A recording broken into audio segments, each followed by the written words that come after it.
만나 뵙게 되어서 반갑습니다. 저는 낙성대역 근처에 있는 한사람교회를 담임하고 전도를 많이 강조하는 교회인 것 같은데, 저도 어쩌다가 회사를 다니다가 전도를 조금씩 했습니다. 근데 1명, 2명 나오다 말겠지 했는데 3명, 4명, 7, 8명 이렇게 된 거예요. 제가 이렇게 평신도로 교회를 가면은 한 무리가, 팀이 이렇게 막 따라다니게 된 거죠. 그래서 내가 이렇게 살면 안 되겠다, 하나님이 뭔가 하시려는 것 같다 해가지고 하나님께 묻다가 목사가 되었습니다. 그래서 다른 교회 가서 열심히 그 목사님과 함께 사역을 하려고 했더니 전도했던 친구가 저한테 묻더라고요. 그럼 너 나 버리고 가는 거냐? 그러는 거예요. 그래가지고 그러네, 내가 또 어디 가서 사역을 하면은 전도했던 영혼을 또 버리게 되는 이 모순에 빠진 겁니다. 그래서 하나님 어떡할까요? 어떡하긴 네가 해야지. 그래가지고 공간을 빌려서 이렇게 우리 망하지 않게 우리끼리 한번 열심히 예배해보자 하다가 지금 8년째가 돼가지고 이렇게 살아있습니다. 여러분, 전도를 열심히 하십시오. 그런데 자칫 전도를 열심히 하면 또 목사가 될 수 있습니다. 그래가지고 한번 고려하셔서 열심히 전도하시는데 또 열정이 제가 조금이나마 좀 동기부여가 됐으면 좋겠습니다. 우리 오늘 주제는 삶의 회복이 시작되는 곳인데, 당연히 이번 달 그 금요 성령 집회 주제가 예배이기 때문에 어디서 삶의 회복이 시작된다는 말이겠습니까? 예배에서 시작이 된다는 말이겠죠. 근데 어디서부터 내 삶을 새롭게 세워나가야 실제적으로 내 삶의 회복이 느껴지느냐? 예수님이 내가 지금 생각하는 건 많이 있어요. 내가 돈을 더 벌어야 되고, 이직을 해야 되고, 자녀 문제가 풀려야 되고, 자녀 이거 학교 잘못 갔는데 이번에 재수 잘 시켜야 이게 내 인생이 좀 회복이 되고, 여러 가지 지금 내 마음에 고민들, 중요한 주제들이 있지 않습니까? 중요한 그 주제들을 두고 그 부분의 회복을 기도하려고 오늘 이 자리에 나왔다는 거예요. 하나님께서 말씀을 통해 주시는 대답은 조금 다르다는 것입니다. 아니야, 실제로 내 인생에 회복되는 중심의 축에 무엇이 있느냐? 예배가 있다는 것입니다. 오늘 그것을 착각했던 한 여자가 나옵니다. 요한복음 4장의 사마리아 여인인데, 이 여인이 목이 말랐던 것 같아요. 그래서 자기가 찾고 있던 주제가 마찬가지로 있었습니다. 오늘 그것이 우물로 표현이 됩니다. 목이 말라서 우물에 있는데, 너 실제로는 그거 찾고 있는 거 아니야. 하나님을 예배하는 것, 그 예배에 대한 영적인 갈망을 찾고 있는 거지. 그러면서 실제로 예배가 회복되면 내 삶 모든 것이 회복될 수 있다 말씀해 주고 계시다는 것입니다.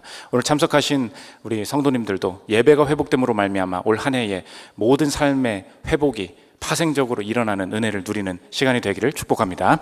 우리 세 가지로 나눠서 살피도록 하겠습니다. 첫째로 오늘 본문을 살필 것은, 첫째 주제는 나의 예배입니다. 내가 실제로 무엇을 예배하고 있느냐, 예수님이 그것을 드러내고 계시다는 거예요. 오늘 예수님이 사마리아 여인에게 다가오셔서 물을 좀 달라 말씀을 하십니다. 아시겠지만 이 본문 유명합니다. 1년 내내 이 지리는 척박하고 물을 구하기 어려웠던 곳입니다. 근데 이 여자가 물을 구하러 왔었어요. 예수님이 와서 물을 달라고 하십니다. 좀 놀랐어요. 왜냐? 사마리아 여자였습니다. 예수님 유대인이 오신 것입니다. 사마리아 여인 잘 아시겠지만 옛날에 야수르라는 그 종족의 혼혈 정책으로 인해서 피가 더럽다, 얘네들은 피가 섞인 민족이기 때문에 정결하지가 못하다, 더러운 민족이다, 그래서 유대인들이 말도 섞지 않았어요. 특별히 유대 남자들은 여자들한테 이제 말도 걸지 않는 그런 상황이었습니다. 당연히 말을 안 걸고 무시하고 지나갈 줄 알았어요. 근데 그 남자가, 예수님이라는 남자가 나한테 다가오더니 물 달라고 말씀을 하시는 거예요. 그걸 이상하게 생각했다. 그것이 오늘 본문의 시작입니다. 9절 한번 보십시오. 제가 읽겠습니다. 사마리아 여자가 이르되 당신은 유대인으로서 어찌하여 사마리아 여자인 나에게 물을 달라 하나이까 하니, 이는 유대인이 사마리아인과 상종하지 아니함이로라. 아니, 나랑 원래 말 걸면 안 되는데 왜 이렇게 다가오세요? 그래서 오늘 젊은 분들 많이 참석하셨는데, 젊은 분들 말로 표현하면 그런 거예요. 가만 보니까 목마르긴 한가 봄? 이렇게 물어보는 거예요. 아니, 나랑 원래 말 걸면 안 되는데 얼마나 목마르면 네가 나한테 물을 달라 그러세요? 지금 그렇게 물어보고 있다는 것입니다. 예수님이 응수하세요. 아니야, 네가 내가 진짜 누구인지 알았다면은 오히려 네가 나한테 물 달라고 했을 걸. 예수님이 응수하십니다. 10절 보십시오. 예수께서 대답하여 이르시되 내가 만일 하나님의 선물과 또 내게 물 좀 달라 하는 이가 누구인 줄 알았더라면 내가 그에게 구하였을 것이요 그가 생수를 내게 주었으리라. 지금 예수님이 큰 소리 치는 거예요. 목말라서 물 달라고 구걸하러 온 사람이 야 네가 내가 누구인 줄 알았으면 오히려 네가 나한테 구걸했을 거야, 이 얘기를 하고 있다는 것입니다. 그러니까 이 여자가 너무 한심하고 웃겨서 묻고 있는 거예요. 그런데 마지막 이 질문이 우리가 지금 가지고 있는 질문과 동일하다는 것입니다. 당신 지금 나한테 물 달라고 했잖아요. 지금 물도 없는 주제에 뭘 나한테 더 무슨 생수가 있다고 그러면 그런 말씀을 하십니까? 지금 물이 중요한데 물도 지금 못 주는 입장에서 그런 말씀을 하세요. 이것이 우리가 지금 예배 가운데 가지고 있는 질문과 동일하다는 것입니다. 11절 한 번 더 읽겠습니다. 여자가 이르되 주여 물기를 그릇도 없고 이 우물은 깊은데 어디서 당신이 그 생수를 얻겠사옵나이까? 이 질문이 우리가 앉아있는 질문과 동일하다는 거예요. 우리가 여러분과 저도 이 여자랑 똑같은 생각을 하면서 이 자리에 나왔다는 것입니다. 여자가 원하는 것은 우물에서 얻을 수 있는 물이었습니다. 저와 여러분도 원하는 것은 지금 다 따로 있습니다. 근데 별것도 없는 사람이 오더니 자꾸 우리 내 팀 담당자, 우리 목사님, 우리 전도사님이 나보고 자꾸 금요 성경 집회 오라고, 예배 참석하라고 온갖 막 예배에 대한 압박, 전도에 대한 압박, 이런 것들을 막 합니다. 내게 실제로 중요한 것은 무엇입니까? 내가 지금 성적 올려야 되고요, 여자친구 지금 헤어져가지고 지금 내 머리가 지금 미칠 것 같고요, 집이 너무 가난해서 돈 좀 어디서 벌어봐야 되겠는데 어디서 직장 구할지 모르겠고요, 맨날 이거 인강 보면서 자격증 준비는 하고 있는데 언제 합격할지 모르겠고요, 언제 내 가정이 좀 필 수 있을까, 이런 고민하면서 살고 있습니다. 그런데 자꾸 교회에서는 뭐래요? 지금 예수님 말이랑 똑같아요. 이 물을 어디서 구할 수 있습니까? 라고 물으면서 나왔다고요. 예수님이 지금 헛소리 같은 이야기를 하고 계시다는 것입니다. 뭐래요? 나한테 구하래요. 그럼 생수를 마실 수 있을 거래요. 생수 말고 지금 이 물이나 마시자고요. 내가 지금 이 자녀나 좀 방황하는데 좀 돌아오게 해달라고요. 내가 지금 연봉이 너무 낮아가지고 이직을 어디로 해야 될지를 모르겠는데 오늘 금요 성령 집회 나왔으니까 그거라도 좀 어떻게 좀 해결해 주시라고요. 근데 예수님이 자꾸 지금 이상한 소리만 하고 계시다는 것입니다. 하나님 왜 이러십니까? 그게 오늘 본문의 주제라는 거예요. 하나님이 저와 여러분 오늘 참석하신 분들 뭘 갖고 싶어하고 지금 가장 중요한 내 마음을 아프게 하는 문제가 무엇인지 모두 알고 계시다는 것입니다. 그런데 왜 하나님께서 이 본문을 통하여서 새롭게 말씀하시느냐? 그 이유를 예수님이 분명하게 말씀해 주신다는 거예요. 왜 그러냐? 너 그 문제 있지? 그 네가 가지고 있는 주제 있지? 그 해결돼 봐라. 또 목마르게 될걸? 그게 오늘 읽었던 오늘 본문입니다. 13절, 14절 우리 한번 같이 읽어보겠습니다. 같이 읽겠습니다. 시작. 예수께서 대답하여 이르시되 이 물을 마시는 자마다 다시 목마르려니와 내가 주는 물을 마시는 자는 영원히 목마르지 아니하리니 내가 주는 물은 그 속에서 영생하도록 솟아나는 샘물이 되리라. 다시 목마르려니와 말씀하고 계십니다. 다시 목마르다는 말이 무슨 말입니까? 이 말이에요. 너는 이 우물을 벗어나지 못하게 될 거야. 생각해 보십시오. 목마른 사람은 정수기 옆에 계속 붙어 있어야 됩니다. 그때 정수기, 그때 웰스가 지금 이 우물이었어요. 계속 목마르면 어떻게 됩니까? 이 우물에 계속 붙어 있어야 되죠. 이 우물에 계속 종속되어 있어야 되죠. 이게 예배의 정의라는 거예요. 오늘 주제가 예배 아닙니까? 예배란 무엇입니까? 내가 예배하는 대상이란 이것만 있으면 내가 참 시원할 것 같아. 이것만 있으면 내 인생 진짜 안전할 것 같아. 이게 있으니까 참 내가 든든해 라고 실제적으로 내가 느끼고 있는 것, 그게 돈이 되었든지 자녀의 학업이 되었든지 나의 남편과 아내의 관계가 되었든지 내가 이것만 있으면 살겠어, 이것만 있으면 시원해 라고 말하는 것이 사실은 예배의 대상이라는 것입니다. 그러니까 이 자리에 앉아 있어도 모든 사람들은 예배의 대상이 있죠. 모든 사람들은 예배하고 있습니다. 예배의 대상이 다를 뿐이에요. 금요 성령 집회는 나왔지만 예배의 대상은 다를 수 있다는 것입니다.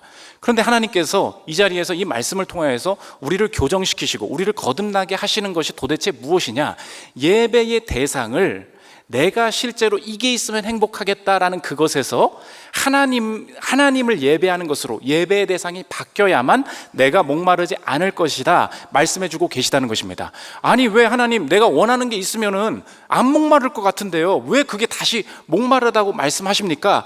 그것은 내게 무조건적인 사랑을 주지 못하고 내 안전을 보장하지 못하고 내게 자꾸 무언가를 요구해요. 더 잘해야 된다, 이것으로 충분하지 않다. 그래서 내가 원하는 것을 얻었습니다. 얻었는데 바로 생기는 마음이 뭐냐? 이걸로는 충분하지 않은데? 그런 마음이 든다는 거예요. 최근에 제 아내의 친구분이 공무원에 합격을 했습니다. 9급 공무원에 합격을 했는데 평생 동안에 내 인생의 안전을 찾기 위해서는 내가 공무원이 되는 길밖에 없다, 이 우물에서 내가 이 우물을 퍼내고야 말겠다, 열심히 공부해서 2년 만에 합격을 하게 되었습니다. 이제 너무 행복한 거예요. 그래서 이분이 여자분이었는데 결혼을 했습니다. 남편이랑 약속을 했대요. 이제 내가 합격도 했으니까 우리 생활비를 열심히 모아가지고 우리 집을 잘 일으켜보자 그랬대요. 남편이 너무 좋아했습니다. 그래, 좋아. 그러면 자기야, 이번 달 월급이 오면 나한테 전부 입금을 해줘. 그럼 우리가 생활비를 나눠서 쓰자, 이렇게 했다는 것입니다. 그래서 전부 생활비를 남편 통장으로 옮기기로 했다는 거예요. 근데 9급 초봉이 얼마인지 아십니까? 처음 월급이 들어왔다는 거예요. 제 질문 속으로만 대답해 보세요. 9급 아무것도, 수당 다 떼고, 아무것도, 야근 수당도 없고 아무것도 없고 떼고 다 떼면은 실수령이 얼마나 받을까요? 오늘 그 장년분들은 약간 당황하시는데 우리 청년분들은 이런 것만 궁금합니다. 그래서 이제 제가 그냥 속으로 대답해 보세요. 1번 180만 원, 2번 160만 원, 3번 140만 원. 더 낮아? 뭐 이제 4번 130만 원. 몇 번일까요? 4번이었다는 거예요. 네. 지금 공무원 준비를 하시는 분들, 공무원을 포기하라는 말이 절대 아닙니다. 오해하지 마십시오. 주님이 은혜를 주실 것입니다. 진짜로 하는 말이 아니에요. 계속 들어보세요. 130이 나와서 이 아내는 너무 착한 아내였어요. 그래서 남편한테 모든 것을 보냈다는 것입니다. 근데 남편이 방문을 열고 들어오더니 자기 할 말이 있는데 왜 자기야, 우리가 생활비를 일단은 다 나한테 보낸다고 우리가 약속을 했잖아. 근데 80만 원 정도 생활비 떼고 보낸 건가? 이렇게 묻더라는 거예요. 다 보냈거든! 그때부터 싸움이 났다는 거예요. 지금 제가 무슨 이야기를 하고 있는 건지 아시겠습니까? 내 인생에 이 우물만 퍼내면 온전한 충분함과 온전한 안전이 내게 시작될 거야 라고 공무원 준비 시작했습니다. 근데 저희 교회도 공무원분들 많으시거든요. 지금 공무원 어떻게 하면 때려칠까 이 고민하고 계십니다. 몇 년 전만 해도 공무원만 되면 그분이 우리 교회 1등 신랑감이었고요, 1등 신부감이었어요. 근데 물가가 높아진다네, 뭐가 연금을 더 떼간다네, 이런저런 소리 들리더니 아무것도 안 되는 거예요. 공무원 하지 말란 얘기가 절대 아닙니다. 오해하지 말고 들으십시오. 예시예요, 예시. 이해가 되시죠? 내가 원하는 우물 팠습니다. 지금 청년분들 있죠? 한 5년 정도 나보다 나이 많은 사람한 그 교회 언니 오빠들한테 한번 물어봐요. 목이 축여지는지, 정말 영원히 목마르지 않는 이것이 영원한 삶, 네, 영원히 130 받는 삶, 이렇게 바뀐다는 것입니다. 남자친구를 사귀고 결혼에 대해서 너무 많은 부모가 깨진 가정이 있었습니다. 너무 상처가 많은 거예요. 결혼하면 무조건 우리 엄마, 우리 아빠처럼 불행하게 살 것 같아. 그래가지고 이제 교회 다니시는 분은 아니었는데 남자친구를 사귀고 확실하게 내가 결혼에 대한 안전을 보장받으려면 남자친구가 먼저 살아봐야 된다는 생각을 한 것입니다. 4년 내내 이 남자와 동거를 했다는 거예요. 그런 분들 이제 믿지 않는 분들도 마찬가지고 많이 있지 않습니까? 근데 이 여자가 4년 지나고 내가 알아봐야죠. 내가 이 남자가 어떤 사람인지, 잘 맞는지 다 확인해봐야 결혼에 대한 안전을 보장받는 거 아니겠습니까? 저는 이 결혼을 확실하게 책임지고 싶기 때문에 동거를 하는 것입니다. 요즘 마음속으로 막 끄덕끄덕 하시는 분들, 청년분들 있죠? 그렇게 생각을 했다는 거예요. 4년 만에 결혼했는데 곧바로 이혼하게 되었습니다. 이분한테 아니 그렇게 검증을 많이 했는데 4년 동안이나 동거해보고 결혼했는데 이혼이 무슨 말이십니까? 그랬더니 이 여자분이 자신의 동거 생활을 한 문장으로 이렇게 표현하는 거예요. 제 동거 생활은 never ending 오디션이었습니다. 이렇게 얘기하는 거예요. 그게 무슨 말이에요? 오디션을 계속 본다니요. 제가 결혼이 무서워서, 그 무조건적으로 사랑하고 그런 계약관계에 들어가는 게 무서워서 검증해야 된다고 생각했습니다. 검증해야 됐는데 더 무서워졌다는 거예요.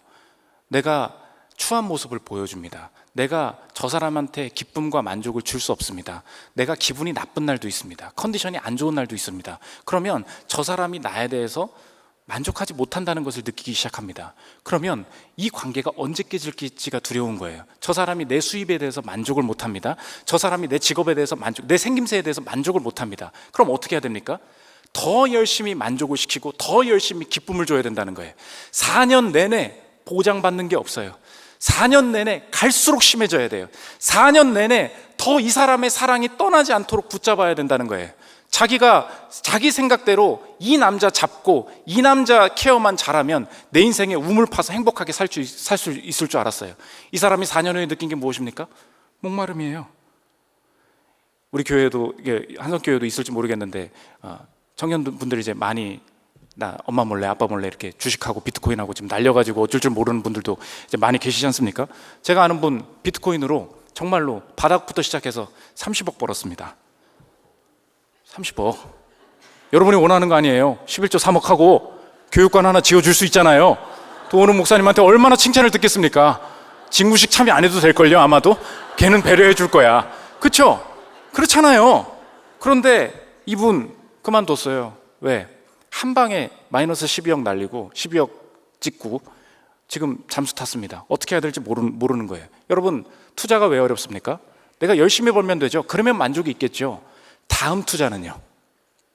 다음 투자는 더 큰 투자인데요. 여기 사업하는 분 계시죠? 내가 왜 어렵죠? 사업을 성공했는데 왜 어렵죠? 다음 투자도 해야 되잖아요. 그건 더 큰 투자 아닌가요? 그 더 큰 투자 한 번만 잘못되면 내 인생 다 무너지는 거 아닙니까? 이거라는 거예요. 네가 성공했지? 근데 왜 목마르니? 이 우물을 떠날 수가 없어요. 주식해서 벌은 분들 있잖아요. 주식 세계를 못 떠납니다. 코인 하시는 분들 있죠? 못 떠나요. 왜요? 그 다음 게 더 중요하거든요. 왜 사업을 내가 못 그만둡니까? 지금 여기서 그만두면 더 큰 손실을 보거든요. 네가 우물에 뱅뱅 돌면서 이 우물에서 우물을 파서 이 물로 목마름을 죽일 수 있을 거라고 생각하는구나. 착각하지 말아라. 망한다는 거예요. 이 우물을 떠날 수가 없다는 거예요. 아예 목사님, 실제로 성공을 하고 나면 그런 어려움이 없겠죠. 이렇게 생각하는 분들이 있습니다. 그런 분이 진짜 있어요. 그 싸이가, 가수 싸이라고 있지 않습니까? 자기가 왜 가수가 됐냐? 자기 직장 생활해서는 애들 먹고 살기 힘들다고 생각을 했대요. 그래서 자기가 가수가 된 거라는 거예요. 근데 자기가 자유로운 삶을 살고 싶어서 가수가 됐다는 것입니다. 실제 자유롭냐? 우물을 떠날 수 있더냐? 아니더라는 것입니다. 그 마음을 표현한 자기의 복음성가와 같은 곡이 있다는 거예요. 그 지코라고 하십니까?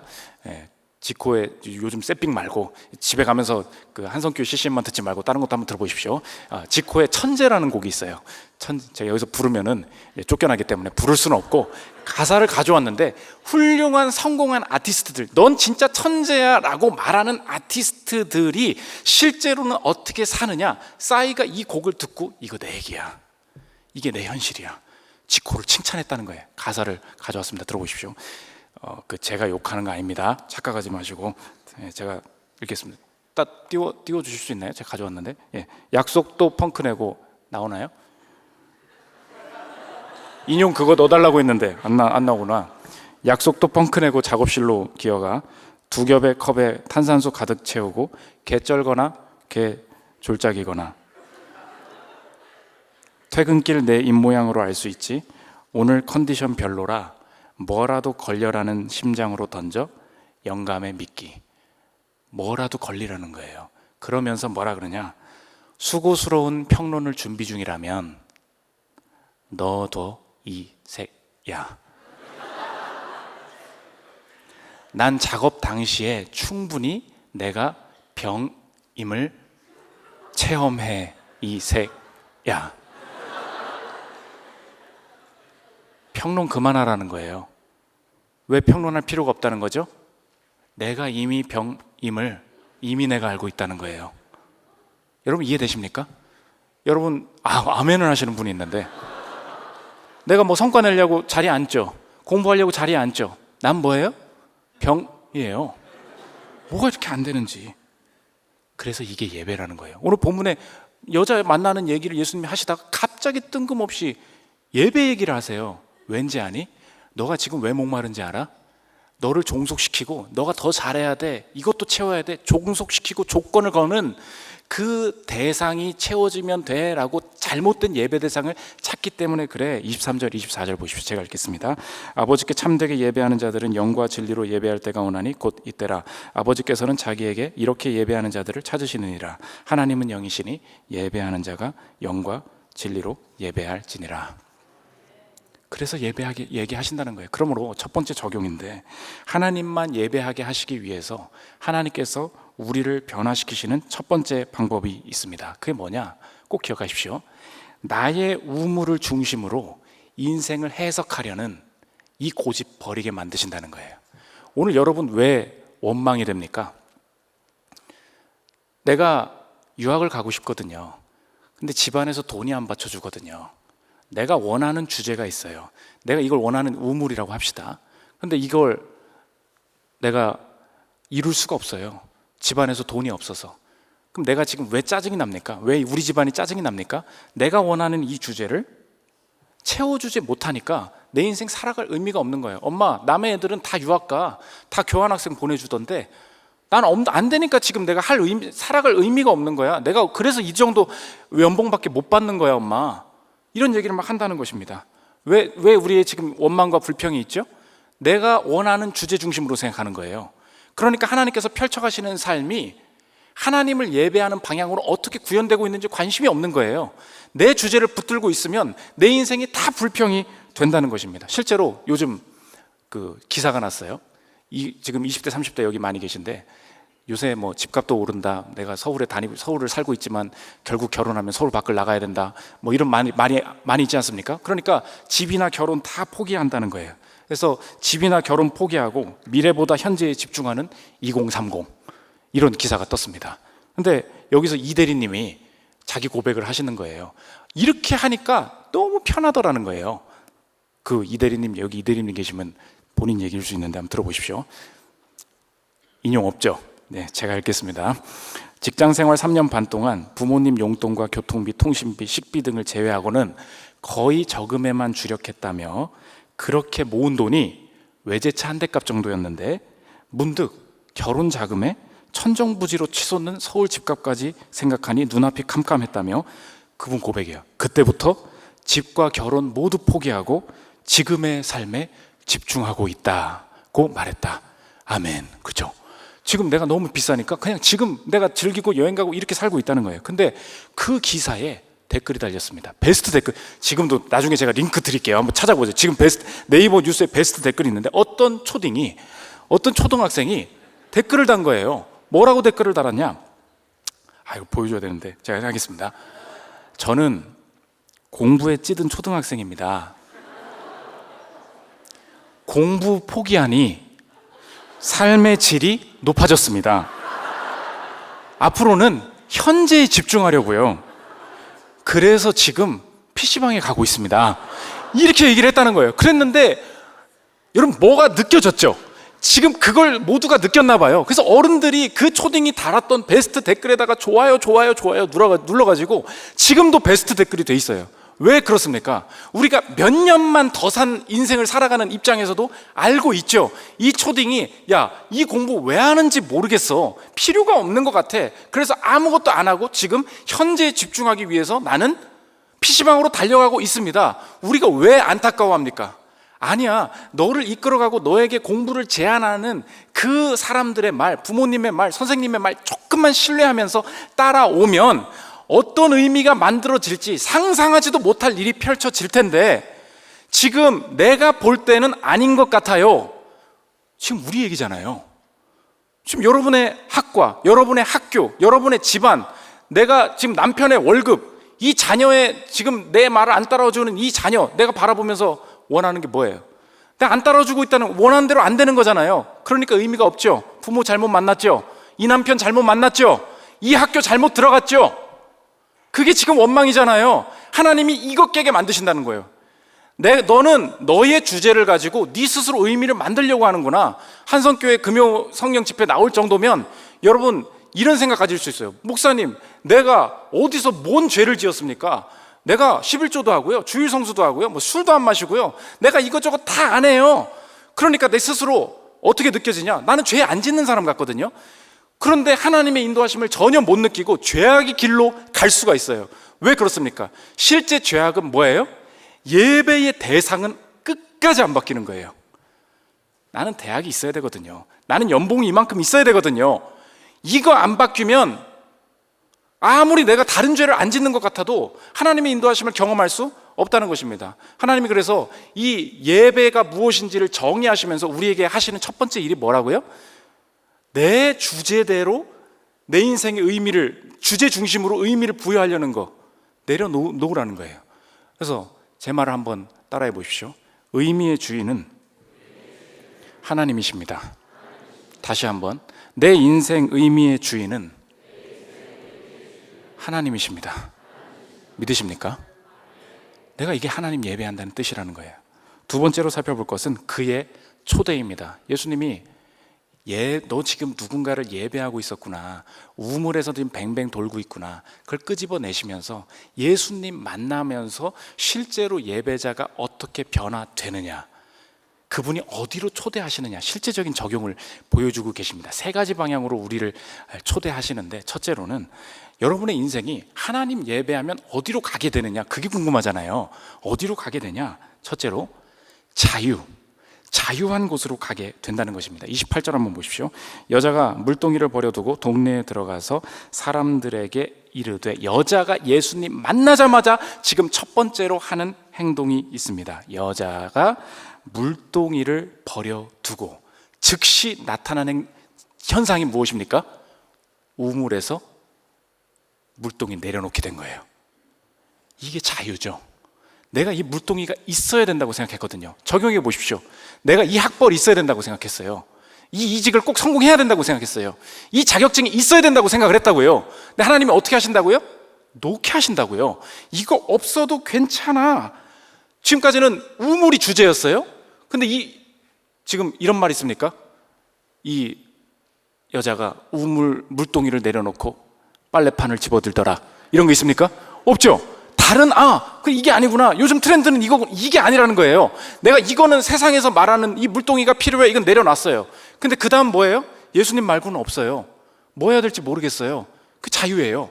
근데 모르겠어요. 아무것도 든 게 없어요. 근데 예수님 믿고 가면 길이 열린다는 것입니다. 나의 주제를 벗어나는 게 중요해요. 이 여자 아시죠? 요한복음 4장에 갑자기 예수님이 내 남편을 불러오라 그러죠. 이 여자의 주제는 무엇이었습니까? 실제적인 주제는 남자였죠. 사람에게 사랑받는 문제였잖아요. 내가 지금 하나님, 내가 결혼 이것 좀 해보려고 이 교회 지금 금요 성령 집회 나온 겁니다, 이런 분들 계시잖아요. 지금 마음속으로 올해 결혼 안 되게 하시면 내가 지금 금요 성령 집회 안 나올 줄 알아요, 하나님. 아무튼 이런 분들 계시잖아요. 하나님 뭐래요? 내려놓으래요. 자유하게 살으래요. 그래서 젊었을 때 청년분들 많이 계신데 꼭 가져야 될 예배자로서의 첫 번째 자세가 무엇이냐? 자유예요. 이 우물 버려도 된다, 없어도 된다, 그것입니다. 제가 교회에서 제일 싫어했던 말이 있어요. 그게 뭐냐? 수련회만 가면, 목사님이 기도 열심히 했으니까 목사들 사람이 뭐 기도 열심히 했겠죠. 꼭 물어보면 기도 끝나면, 창희야, 너는 비전이 뭐니? 내가 그 소리 좀 안 들었어. 모르겠다고 라고 말은 하진 않았습니다. 아니, 비전을 받아야 되는데 이번 수련회 때 그 뜻이 좋다는 것은 이해가 됩니다. 근데 아무리 기도해도요, 그게 없어요. 안 나온다고. 왠지 아십니까? 하나님이 예배자를 이끄시는 여정이요, 그렇게 한 번에 골라지는 게 아니에요. 내가 이것도 겪게 하시고 이 실패도 겪게 하시고 이게 맞는지 아닌지 온갖 풍파를 겪어가면서 내 인생 전체를 예배자로 세우시는 거지, 넌 주제가 뭐니? 이거잖아요. 고르라는 거잖아요.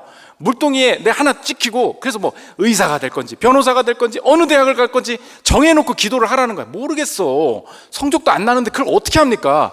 그래서 여러분, 오늘 말씀을 다 잊어버려도 좋아요. 진로에 대해서, 미래에 대해서 고민이 되면 꼭 기억하십시오. 자유라는 뭐냐? 목사님 내가 그럼 앞으로 어떻게 살아야 됩니까? 할 때 꼭 기억하십시오.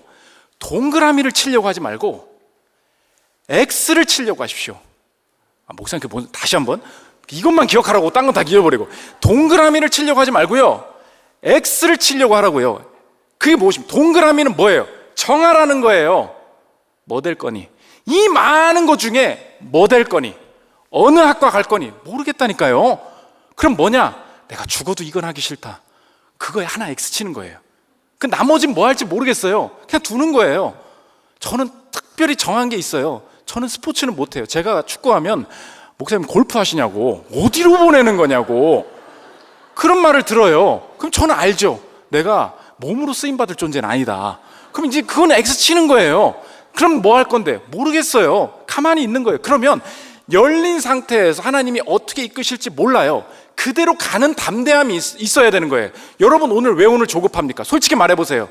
못 정했으니까 그런 거잖아요. 대학교 3학년쯤 되면 정신병 걸리죠? 뭐 하고 살아야 될지 모르겠죠? 지금 실실 웃고 있잖아요. 예, 제가 정신병 환자입니다. 뭘 해야 될지 모르겠습니다. 왜 그런지 아십니까?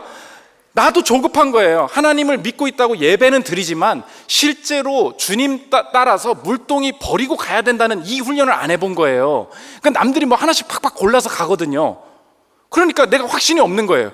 뭔가 하나 해야 될 것 같은 거예요. 골라야 될 것 같은 거예요. 아니에요. 그래서 자녀 교육에 대해서 신경 쓰지 않은 분들 중에 많은 분들이 그런 얘기 합니다. 목사님, 우리 엄마는 진짜 웃기다고. 남들은 막 진로 결정 잘 해주는데 우리 엄마는 맨날, 엄마 난 뭐하고 살지? 그러면은 그냥 아무 데나 쓰고 되는 데 가. 그렇게 얘기한다는 거예요. 우리 엄마 진짜 너무 짜증난다는 거예요. 아무 데나 쓰고 되는 데 가라니. 그게 복음이라는 거예요. 여러분 보십시오. 이 시대의 주도적인 우상이 무엇인지 아십니까? 그게 주도권이에요. 내가 선택해야 된다는 거예요. 내가 골라야 된다는 거예요. 나는 이 일을 하고 싶고요, 이런 비전이 있고요, 이런 로드맵을 짰습니다. 이걸 성공하기, 내 이 자아를 실현하기 위해서 갈 거예요. 여기서 가장 중요한 게 뭐예요? 주도권이에요. 내가 선택한 인생이 가치 있는 인생이라는 거예요. 하나님은 뭐라 그러시냐? 물동이 내려놔. 내가 할 수 있는 게 없지? 끌려다니는 것 같지? 아무 데나 가는 것 같지? 거기서 하나님의 영광이 임해. 그래서 여러분, 선택하게 하실 능력을 주실 때 선택하는 거, 그거 복음적인 행동입니다. 그런데 착각하지 마십시오. 근데 점수가 안 되죠. 그냥 되는데 갔죠. 그래서 그 학과가 마음에 안 들죠. 거기에 하나님의 은혜가 있다는 거예요. 아무것도 모르겠죠. 우리 교회가 어떻게 교육시키는지 아십니까? 목사님, 저 어디다, 저는 할 줄 아는 것도 없고 어디서 알바해야 될지도 모르겠어요. 야, 지금 당장 잡코리아랑 알바몬에 들어가서 단순 두 글자 치고 엔터 쳐봐. 집에 가서 한번 가면서 해보세요. 세상에 이 세상에 이렇게 단순한 일이 많았는지. 여러분, 오늘 내가 왜 눌리는지 아십니까? 내가 직업을 몰라서 그래요. 나는 아무것도 능력이 없는 존재인 것 같죠? 단순 두 글자 치고 엔터 눌러. 온 세상에 이런 복잡한 단순한 일이 많은지, 그런 거 잡아서 시작하는 거, 아무거나 하는 거예요. 왜? 내가 하나님께서 주도적으로 선택하게 하실 때 내가 선택해요. 근데 하나님이 내려놓으래요. 못한대요. 자유롭게 가는 거예요. 그냥 되는데 가지 뭐. 그러면 된다는 것입니다. 지금 월드비전에 사장님으로 계신 조명환 사장님이라고 계십니다. 지금 이분이 어렸을 때부터 공부를 못했다는 거예요. 공부를 못해서 공부를 하고 싶은데 실력도 안 되고 돈도 없고, 근데 아빠 친구가 와가지고 괴롭히더라는 거예요. 야, 조명환, 네, 너 공부하고 싶지? 대학 가고 싶지? 네, 넌 못 가 임마. 뭐예요? 넌 공부 못하잖아. 계속 이제 이렇게 막 찌른 거죠. 공부 진짜 가고 싶어? 네, 가고 싶어요. 그래? 내가 가라는 데, 내가 쓰라는 데 써. 어디요? 건국대 미생물공학과 써. 그런 거예요. 건국대 다니신 분들 무시하는 게 아니에요. 건국대 미생물공학과 써. 그때 당시만 해도 70년대 정도 됐으니까 아무도 우리나라에, 지금이야 여러분 바이오 테마주가 어떻고 뭐가 올랐네 어떻고 생명공학에 대해서 우리나라가 이제서야 관심을 갖는 거지, 그때 당시만 해도 아무도 관심을 갖고 있지 않았습니다. 그런데 거기 가니까 아무도 관심 없으니까 붙은 거예요. 야, 하나님께서 나를 살리시려고 내가 드디어 대학 가게 하셨나 보다. 주님, 그래서 나한테 기회 주셔서 내가 대학 가게 하셨으니까 열심히 유학까지 가가지고 교수 돼야지, 그렇게 생각하는 거예요. 근데 여러분, 오늘도 유학을 생각하고 계신 분들은 착각하지 마십시오. 내가 여기서 한국에서 공부를 못했잖아요.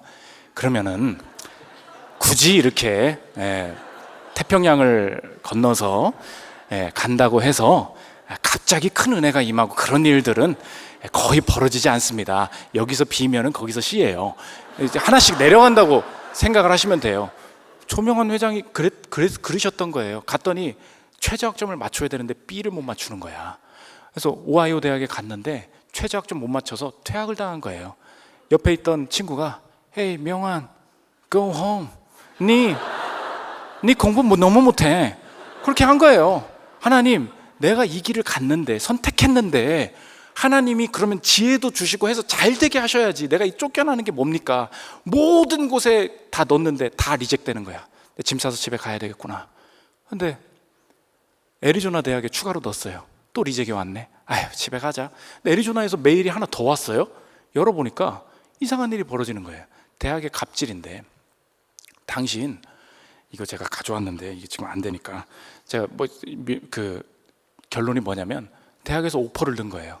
당신 학점 너무 낮아서 이미 불합격 내력을 통보를 줬습니다. 한 가지 제안을 할게요. 고맙습니다. 예, 감사합니다. 예, 제가 읽을게요. 귀하에게는 이미 본대학 박사과정에 불합격 판정을 내렸습니다. 그러나 미생물 면역학과 찰스 스털링 교수가 귀하를 지도하겠다는 의지를 존중하여 귀하에게 본대학 박사과정 입학이 허가되었음을 통보합니다. 그 다음부터 대학의 갑질이 시작됩니다. 들어보십시오. 그러나 귀하는 본 대학원에서 다른 교수를 지도교수로 선정할 수 없으며 스털링 박사를 지도교수로 수학하고 싶을 경우에만 본 대학 박사과정에 입학할 수 있음을 통보합니다. 완전 갑질이죠. 그러니까 너무 공부 못하니까 네가 여기 와가지고 공부하고 싶으면 여기 와서 하고 아니면 뭐 저리 가고, 그런 얘기예요.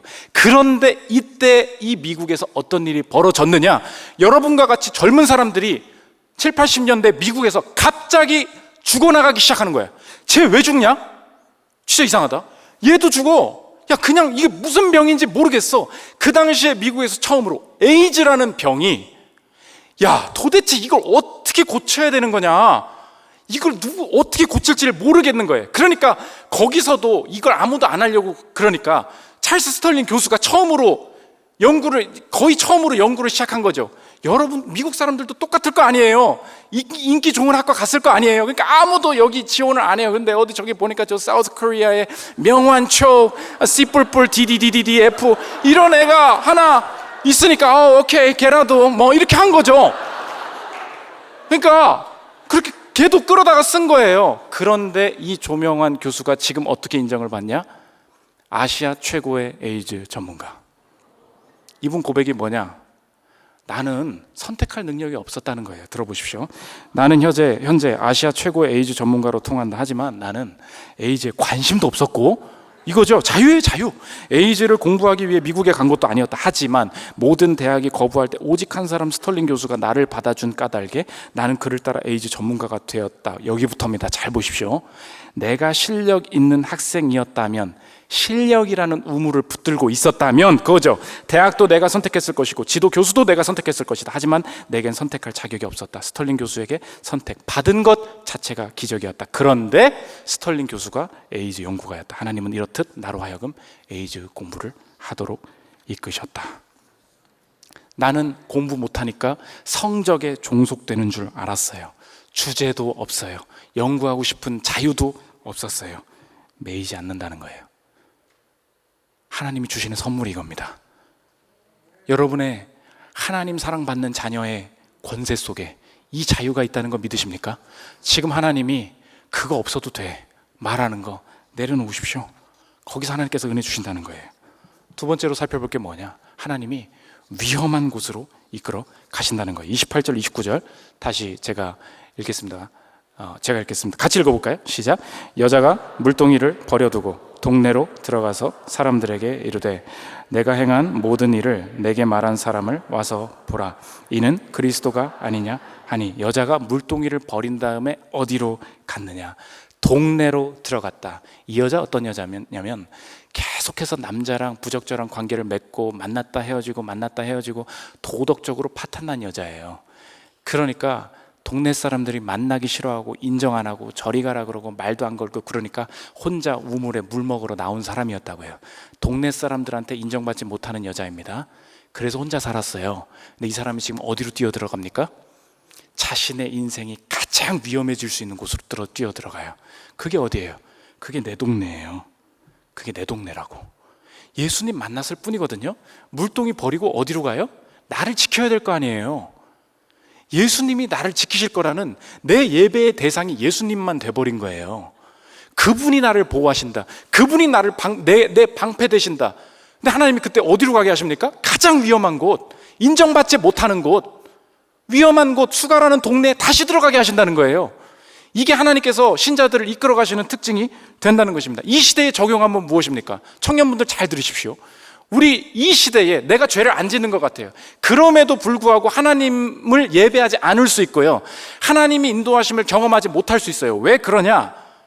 이 시대에 내가 내 자아와 내 미래를 추구하는 것 같지만 교묘하게 내가 실제로 섬기는 하나님, 내가 실제로 내 위험을 방어할 수 있다고 생각하는 것은 무엇이냐? 한마디로 말하면 전문성입니다. 여러분 지금 뭐 때문에 고민이에요? 사자 직업 갖는 그걸 갔어야 됐어. 로스쿨 진학을 했어야 됐다니까. 뭐 대학 4년 다녀봤더니 그 자격증을 따는 게 맞았었어. 장년분들도 그런 고민하시죠? 내가 할 줄 아는 게 없고 전문성이 없고 학위가 없고 그 증이 없어서 내가 이 고생을 하고 있다. 그러니까 온갖 교회를 가도 지금 하는 얘기가 뭔지 아십니까? 다 전문성이 있어야 된다는 거예요. 어떤 교회 갔는데 그 교회 말은 못하는데 그 교회 청년부 만나봤어요. 청년부 요즘 기도 제목이 뭡니까? 입시가 기도 제목이래요. 입시는 청소년부가 하는 거 아닌가요? 아니래요. 오수재 하고 있대요. 돈 대줄 테니까 무조건 의대가. 무조건. 너 그거 아니면 답 없어. 부모가 그렇게 얘기하고 있다는 거예요. 교회 안에서도. 의대 가는 게 나쁜 게 아닙니다. 문제는 뭐냐? 하나님을 섬기는 듯 하지만 확신과 내 방패, 그 척도가 무엇이 되느냐? 전문성이 되었습니다. 그러니까 이 전문성을 얻지 못하게 만드는 내 환경이 다 위험해 보이고 다 또 원망이 되는 거예요. 아빠가 왜 이거 내가 하지 못하게 했을까? 이런 생각이 계속해서 든다는 것입니다. 그러나 이 시대의 하나님은 신자들의 삶을 어떻게 이끌어 가시냐? 이 시대가 말하는 전문성으로 나를 방어하지 못하게 하시고, 남들이 볼 때는 너무 위험해요.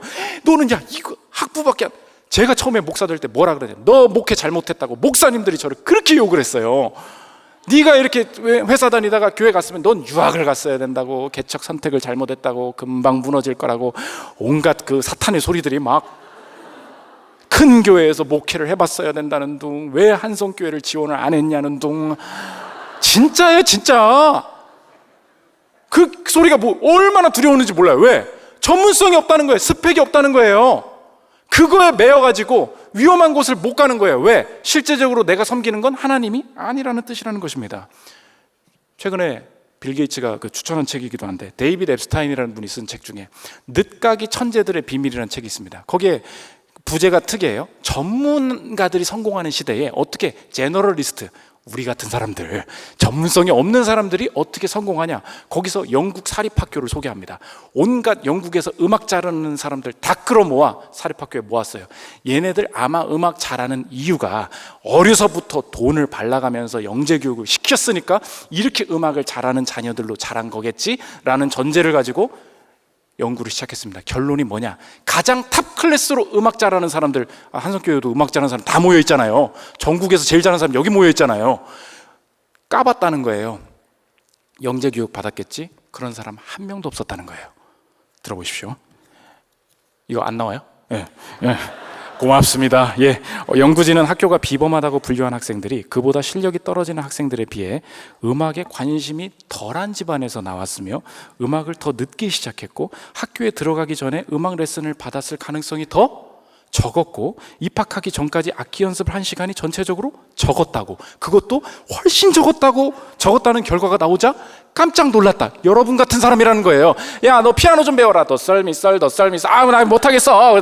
그럼 기타라도 해라. 띵까띵까. 나 못하겠어. 그러다가 놀다가 두두두두 하니까 나 드럼이 맞네.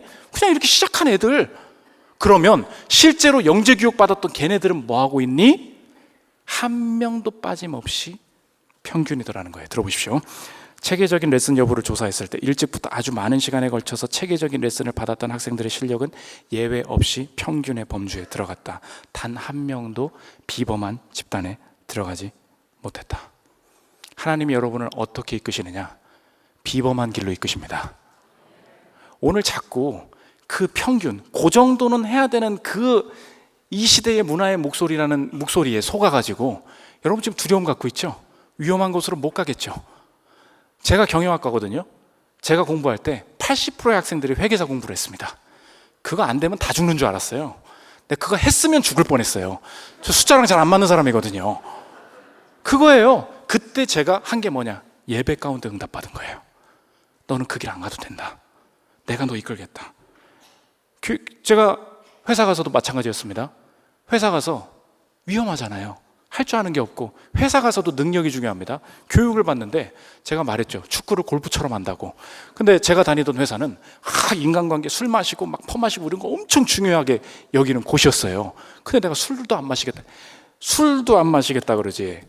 그럼 축구를 잘하면 하겠는데 그지? 업무 능력은 내가 열심히 할 자신이 있었는데 아직 평가가 안 됐잖아요.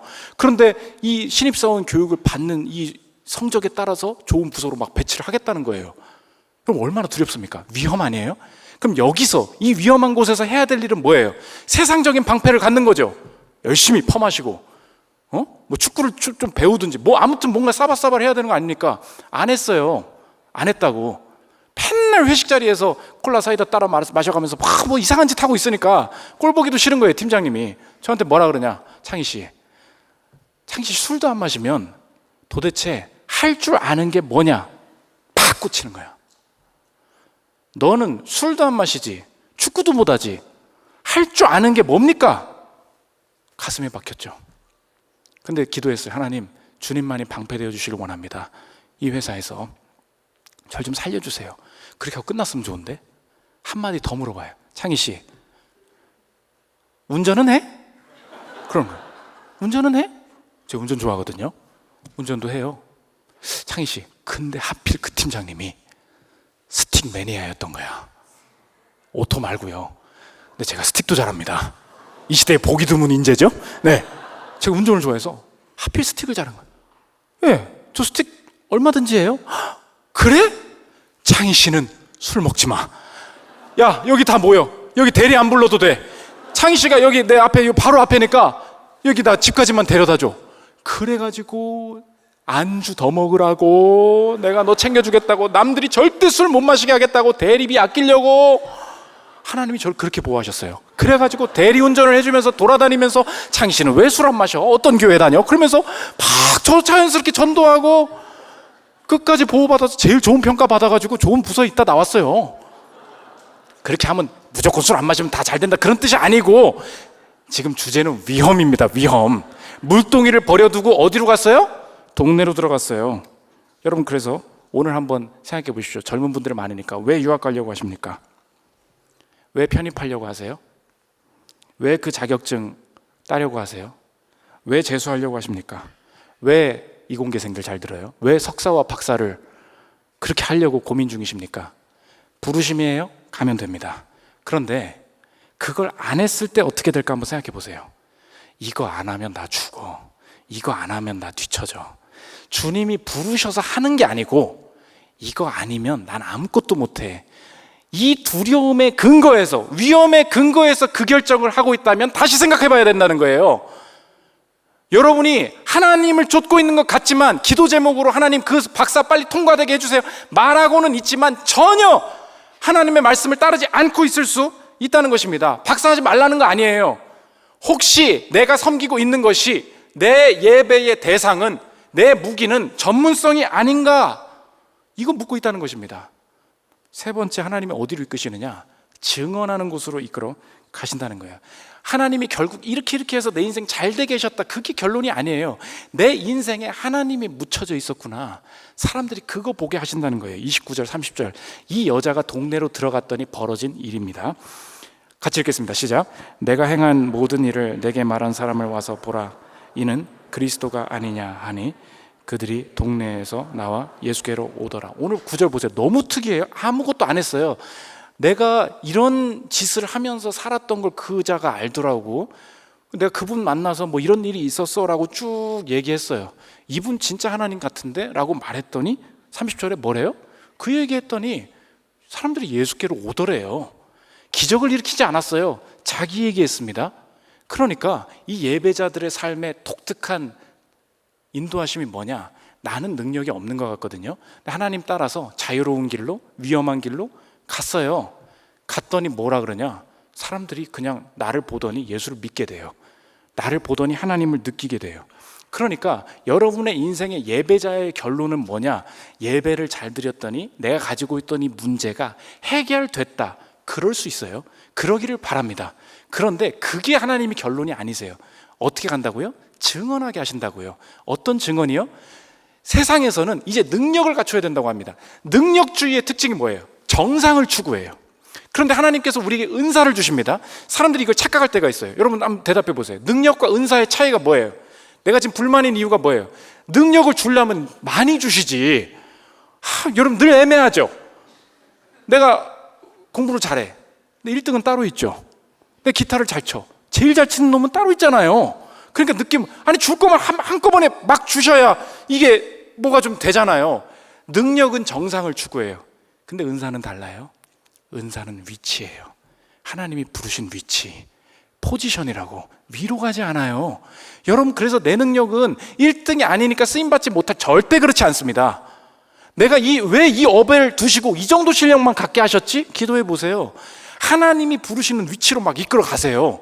근데 거기서 어떻게 되냐? 그 동네로 갔거든요. 사람들이 몰려와요. 그 메시지 전하면 되는 거예요. 내가 만난 하나님, 이 여정 속에서 일하셨던 하나님, 그냥 그거 있는 그대로 말했는데 그냥, 그래서 이 신자들의 삶에는 개성이 있습니다. 평균이 아니에요.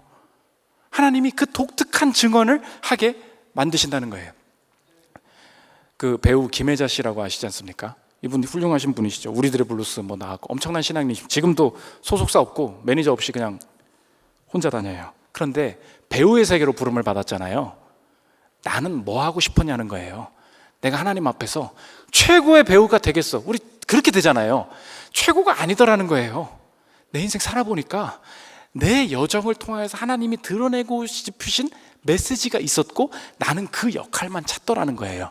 생애 감사해라는 그분의 에세이에 나온 얘기인데 그분의 얘기입니다. 들어보십시오. 스케줄 관리해줄 매니저도 없고 의상 코디도 없이 나만큼 해서 세상에 나를 보였습니다. 작품을 고를 때도 내가 감당할 수 있는 것, 내가 잘할 수 있을 것 같은 것을 선택했습니다. 작품을 선택할 때는 그 여자가, 이게 배우 선택 기준이에요. 지금 현실이 너무 슬프고 고통스러워도 희망의 빛이 보이는 역을 했습니다. 보는 사람들을 절망에 빠뜨리는 역을 하고 싶지 않았습니다. 그렇지 않아도 삶에 절망스러운 부분이 많은데 내가 맡은 역으로 그 절망을 더하고 싶지 않았습니다. 지금은 비록 절망적이라도 저 멀리 희망이 보여서 비집고 나올 수 있는 그런 역을 했습니다. 여기에요. 형편없는 몰골의 역이어도 아무 상관이 없습니다. 마지막 메시지가 제가 눈물이 나더라고요.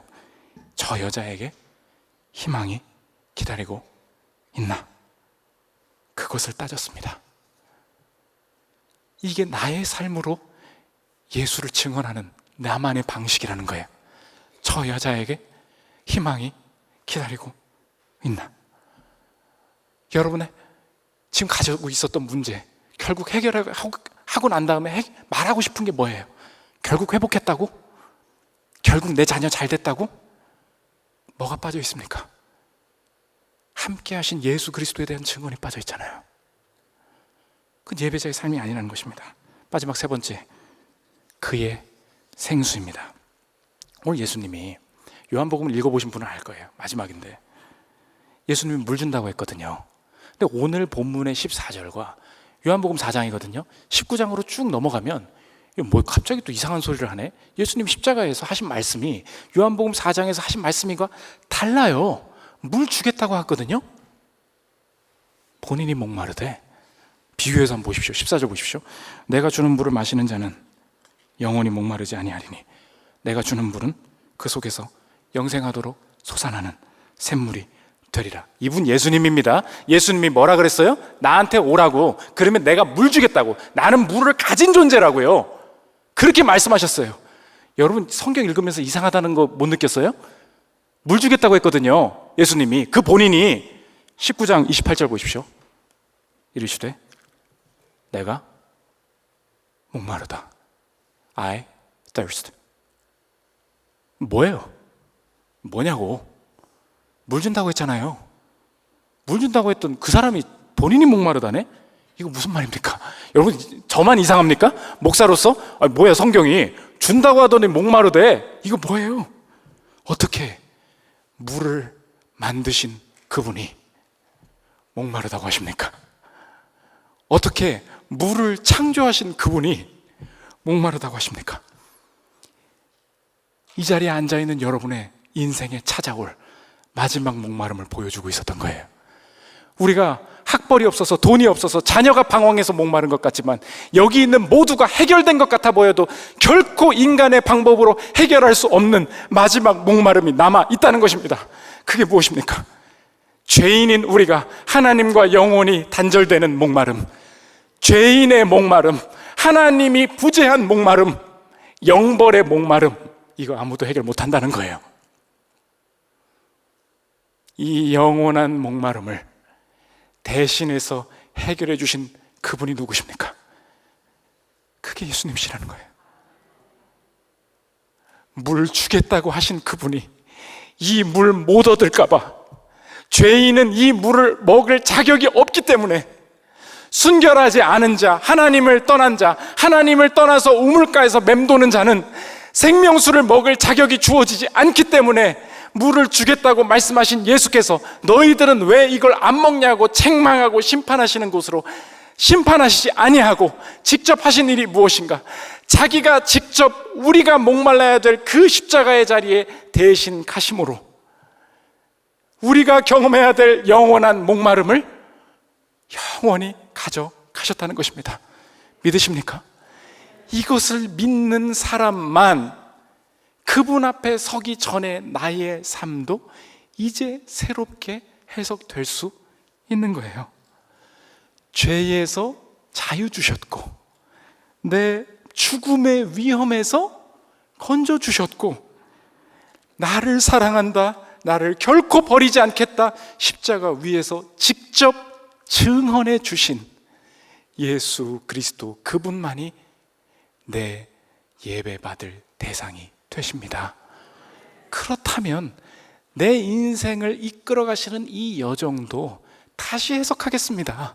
지금까지는 내가 예전에 죄 지은 것 때문에 주님이 내가 이런 가정에서 이런 꼴 당하게 하시나 보다, 내가 11조 떼먹은 것 때문에 이 자격증 불합격하게 하셨나 보다, 내가 이렇게 예배 주일 성수 몇 번 빠졌기 때문에 하나님께서 내가 이런 저주로 이런 자녀가 방황하게 하시나 보다, 온갖 두려움에 사로잡혀 있었어요. 두려움에 어쩔 수 없이 순종을 했어요. 아니구나, 내가 순종하기도 전에 내 주인 되신 예수님께서 십자가에 못 박혀 죽으셔서 내 목마름을 채워주겠다고 은혜로 나를 덮어주셨다면 나는 이제 결코 내 앞에 놓인 우물에 속지 않겠다. 그리스도를 믿는 자유함 가지고 내가 주도적으로 이 우물물을 버리게 하실 때 예수와 동행하는 그 한 가지 무기만 가지고 주님과 함께 동행하기를 원한다. 위험한 곳으로 들어가기를 원한다. 세상은 나보고 방패가 없다고, 무기가 없다고 이야기를 하지만 가장 위험한 곳에서 주님이 내 방패 되어 주심으로 내 목마름을 채워주실 뿐만 아니라 그 안에서 내 인생으로 예수 그리스도를 증거하게 하시리라. 이것이 영원한 삶 아닙니까? 이 영원한 삶으로 초대하시는 그분 앞에서 내가 가지고 있던 숨겨둔 예배의 대상을, 물동이를 버려두고 예수 그리스도만 좇는 저 여러분들 되시기를 기도합니다.